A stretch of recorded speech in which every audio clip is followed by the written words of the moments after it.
Gildo e faço parte do projeto do Visualpedia. Nesse vídeo eu venho falar um pouco sobre a terceira geração dos computadores, as características principais e as consequências dela. Um dos fatores que caracterizaram a terceira geração foi o uso de circuitos integrados. O que são circuitos integrados? Circuitos integrados são dispositivos eletrônicos que, dentro deles, existem outros dispositivos eletrônicos que compõem um só para realizar uma determinada função. Dentro desse circuito integrado, pode ter transistores, resistores, entre outros dispositivos eletrônicos. Os circuitos integrados são compostos de material semicondutor, geralmente fósforo, dióxido de silício, boro e alumínio. O processo de fabricação dos circuitos integrados é feito por processos químicos e físicos altamente refinados e de altíssima precisão. Bem, já pelo fato do circuito integrado ser criado ao invés de montado, isso faz com que o custo-benefício fique bastante elevado, o benefício em relação ao uso do circuito integrado, porque a robustez aumenta bastante do equipamento, o custo de fabricação reduz significativamente em processo de larga escala, e o que garante uma melhor utilização dos recursos pelo fabricante e redução do preço para o consumidor final. Outra característica fortíssima dessa geração foram os microprocessadores. Atualmente, os microprocessadores são chamados somente de processadores, pelo fato da tecnologia ter evoluído, dentre outras coisas. Os microprocessadores são circuitos integrados de maior importância dentro do computador. Dentro dos microprocessadores são efetuados todos os cálculos, onde são tomadas todas as decisões. E a importância do microprocessador é tamanha que o sistema operacional, que seria analogamente a alma do computador, tem que ser desenhado e baseado no modo com que o microprocessador funciona. Basicamente, o microprocessador ele é subdividido em 3 unidades.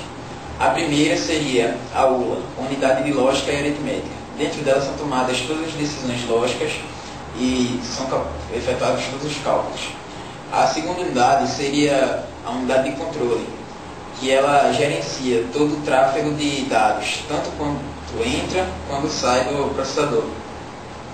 E a terceira e última unidade básica, o componente na maioria dos microprocessadores, seriam os registradores. E dentro dos registradores são guardados os valores das variáveis que serão efetuados os cálculos em cima delas.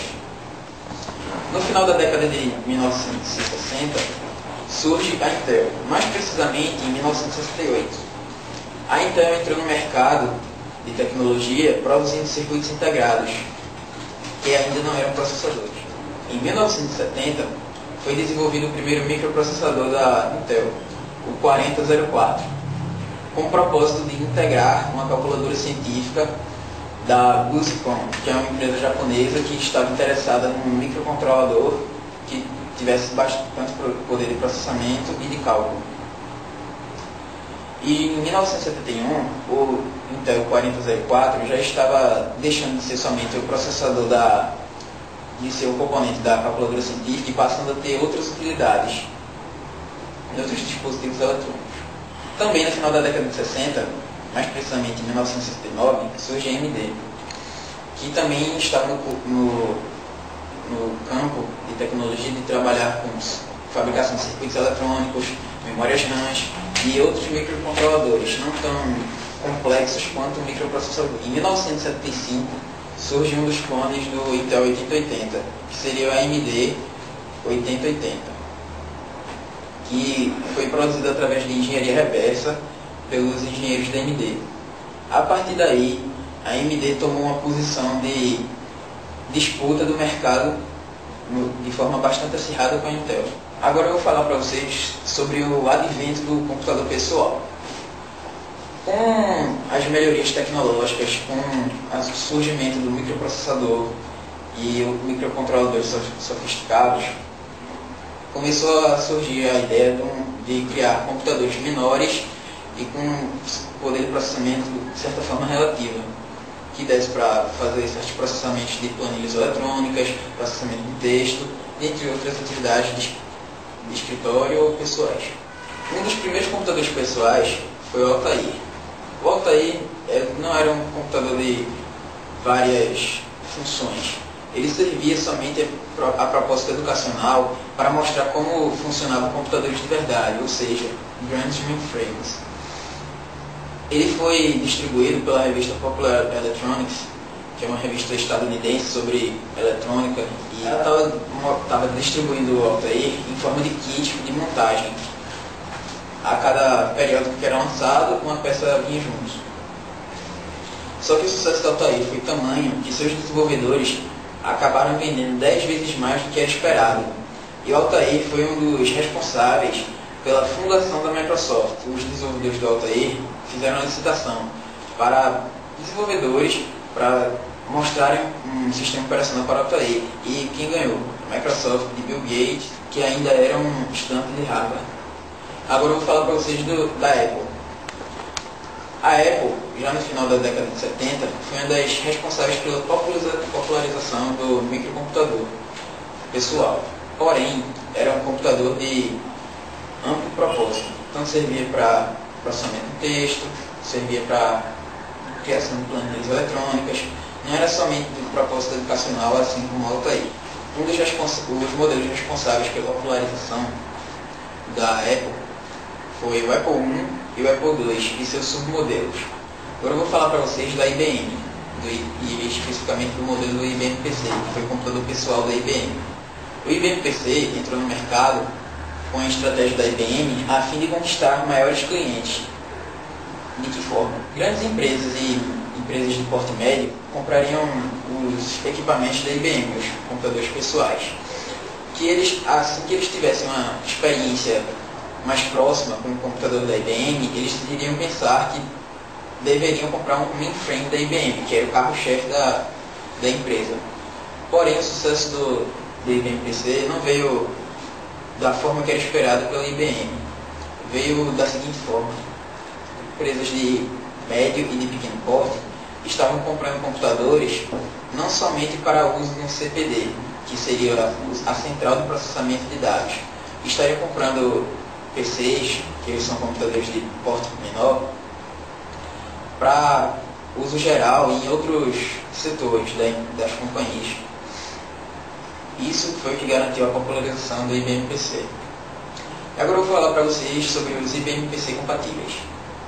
Os IBM PC compatíveis não são fabricados pela IBM, ou melhor, não foram. Por quê? Porque a IBM, a fim de reduzir custos de fabricação do IBM PC, apesar de ter sido sucesso, decidiram abrir a arquitetura do computador para outros fabricantes de circuitos integrados criarem placas de expansão, como placas de rede, som, vídeo, HDs, enfim, de criar outros periféricos. Porém, o que acabou surgindo com isso foi o aumento do interesse no mercado bastante lucrativo, de fato, porque era um mercado novo a ser explorado. Então, as outras empresas pensaram em ter uma parcela nessa fatia de lucro, uma parcela maior.